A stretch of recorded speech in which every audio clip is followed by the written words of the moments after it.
what's the biggest reason not to DIY that you've seen come into the shop? After seeing all kinds of projects from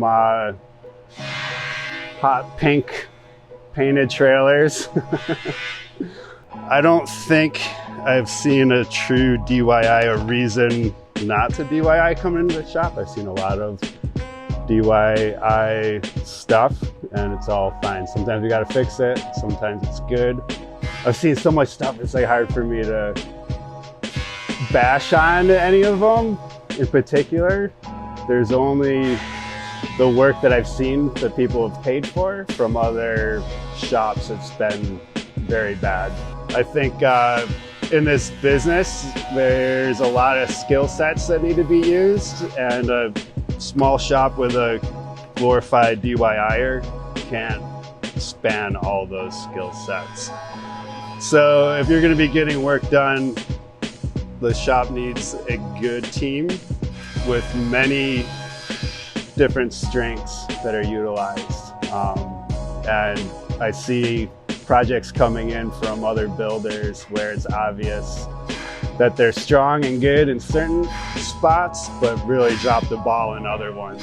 And there's some food for thought on that. The biggest reason not to DIY anything is time, the tools and the skills involved. And if you're lacking any one of those three, pay somebody to do it. I had a professor say to me once, it's always cheaper to pay somebody to do it than to learn and acquire the tools and get the skills to do it yourself. So if you want it done right and done quick, hire somebody. If you want to do it yourself and you want to learn, I can show you my engine over here. I pulled out of a truck 4 years ago that I decided to DIY and reseal it and slam it back into the truck and keep going. And it still sits here 4 years later. It'll run, I just don't know when. Other ones are space. When you start to dive into a project, you're looking at something, you don't realize how much stuff is actually involved in it. There's a pile here to trip over. And then I have 2 tables here of parts for just this engine. How can you tell a quality shop from a glorified DIYer? I would say it's about the forklift game. And if they can keep a vintage forklift running and working, then they're probably a pretty good shop. Any restoration shop needs a team of people. It's never a small group.